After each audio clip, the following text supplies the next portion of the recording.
सती का स्वांग। दोस्तों, कहानी शुरू करने से पहले आप सभी से रिक्वेस्ट है कि प्लीज़ इस कहानी को अंत तक सुने। काफ़ी बेहतरीन कहानी है। इसे आपने टाइटल से पता चल गया होगा, बहुत ही बेहतरीन कहानी है अकबर बीरबल की। तो प्लीज़ अंत तक सुने, काफ़ी रोचक और प्रेरणादायक कहानी है। एक बार दिल्ली दरबार में सम्राट अकबर का एक दरबारी किसी शर्त पर बीरबल से हार गया। भरे दरबार में सबके सामने उसे नीचा देखना पड़ा।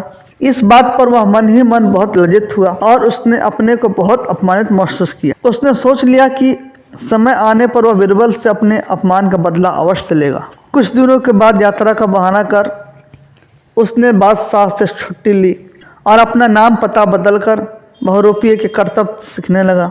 बहुत जल्द ही वह इस कला में दक्ष भी हो गया। जंगल के जानवरों से लेकर पशु पक्षी तथा स्त्री पुरुषों की नकल उतारते समय मालूम न होता था कि यह सचमुच कोई दूसरा आदमी है। इस कला में माहिर होने के बाद जब वह दिल्ली लौटा तो तरह तरह के स्वांग रचकर लोगों को दिखाने लगा। बादशाह के कानों में जब यह बात पहुंची तो उसका कमाल देखने की इच्छा प्रबल हुई। बादशाह ने उसे दरबार में बुलवाया और सारी जानकारी ली। बहुरूपिया बोला, हुजूर, मैं शेर का अभिनय बहुत अच्छी तरह कर सकता हूँ, किंतु उसमें किसी का खून हो जाने की संभावना भी है। यदि आप एक खून की माफ़ी दे दो तो मैं आपको अपना कमाल बखूबी दिखा सकता हूँ। ऐसे अभिनय में आपके दीवान का भी वहाँ रहना जरूरी है। अकबर ने उसे एक खून की माफ़ी दे दी। जब बहुरूपिया अपने घर लौट गया तो बादशाह ने बीरबल से बोला, बीरबल, स्वांग के समय तुम्हारा वहाँ रहना जरूरी है। यदि तुम न रहोगे तो बहुरूपिया शेर का स्वांग नहीं दिखा सकेगा। बीरबल ने बादशाह की आज्ञा स्वीकार कर ली, किंतु बहुरूपिया की बातों से उसने जान लिया कि दाल में अवश्य कुछ काला है। दूसरे दिन ठीक समय पर बीरबल दरबार में हाजिर हो गया। उधर शेर का स्वांग बनाकर बहुरूपिया भी उछलता कूदता दरबार में आ पहुंचा। उसकी कला चातुरी को देखकर दर्शक मोहित हो उठे। बादशाह भी अत्यंत प्रसन्न हुए। इतने में वह बनावटी शेर उछलकर बीरबल के ऊपर आ झपटा। लोगों को लगा कि जैसे वह बीरबल को मार डालेगा। उसे मारने के विचार से बहुरूपिया अपनी खाल के अंदर चाकू छुपाकर रखे हुए था, लेकिन बीरबल पर उसका वार खाली चला गया। बीरबल को यह बात पहले से ही मालूम थी कि उसके साथ अवश्य किसी तरह का षड्यंत्र किया जा रहा है। अतः वह कुर्ते के भीतर मजबूत कवच पहन कर गया था, जिसके कारण बहुरूपिये का अस्त्र उसके शरीर पर असर न कर सका। बादशाह ने जब देखा कि बीरबल को किसी तरह का नुकसान नहीं पहुंचा, वह शेर के झपटे से बच निकला है, तो वह बहुत प्रसन्न हुए।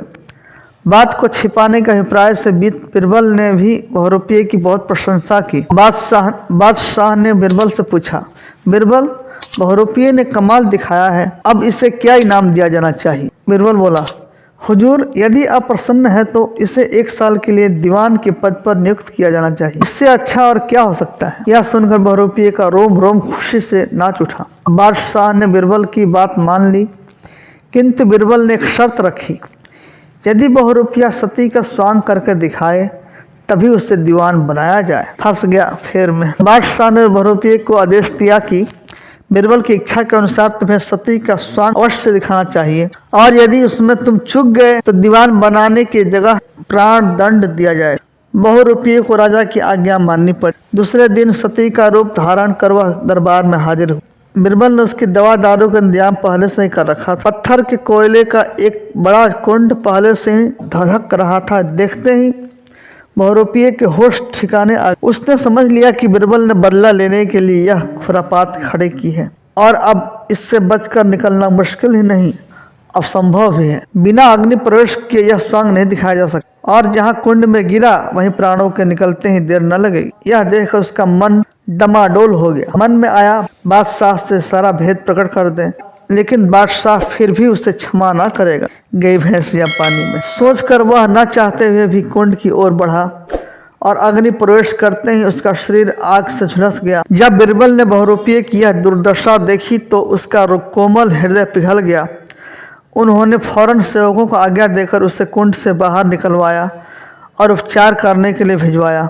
यह देखकर दरबार में चारों ओर बीरबल की जय जयकार होने लगी। बीरबल की इस उदारता से बहुरूपिये के मन में भी बीरबल के प्रति श्रद्धा भाव उत्पन्न हो उठी। इधर बीरबल ने जब प्रमाण देकर बादशाह को बहुरूपिये का सारा भेद बताया तो बीरबल की प्रशंसा करते हुए बादशाह ने खुद का शुक्र किया। जब बहुरूपिया पूरी तरह स्वस्थ हो गया तो वह दरबार में पुनः उपस्थित हुआ। उसने अपना पूरा परिचय देते हुए कहा कि मैं वही दरबारी हूँ जो एक बार बीरबल से शर्त में हार गया था, इसलिए मेरे मन में बीरबल के प्रति बदले की भावना उत्पन्न हो गई थी। मैंने उसकी जान लेने की कोशिश की, लेकिन मुझे अब उनकी बुद्धिमत्ता और उदारता का ज्ञान हो गया है और अब उस बैर भाव को बिल्कुल भूल गया। यह कहकर बहुरूपिया बीरबल के चरणों में गिर गया और उनसे क्षमा याचना करने लगा। तब बीरबल ने उसे अपने सीने से लगा लिया। यह दृश्य देखकर सभी दरबारी हैरान रह गए। इस प्रकार बीरबल और बहुरूपिये का मनमुटाव बिल्कुल समाप्त हो गया। दोस्तों, आपको ये कहानी कैसी लगी, प्लीज़ एक प्यारा सा कमेंट करके, वीडियो को शेयर करके, चैनल सब्सक्राइब करके ऑल का बटन दबा दें।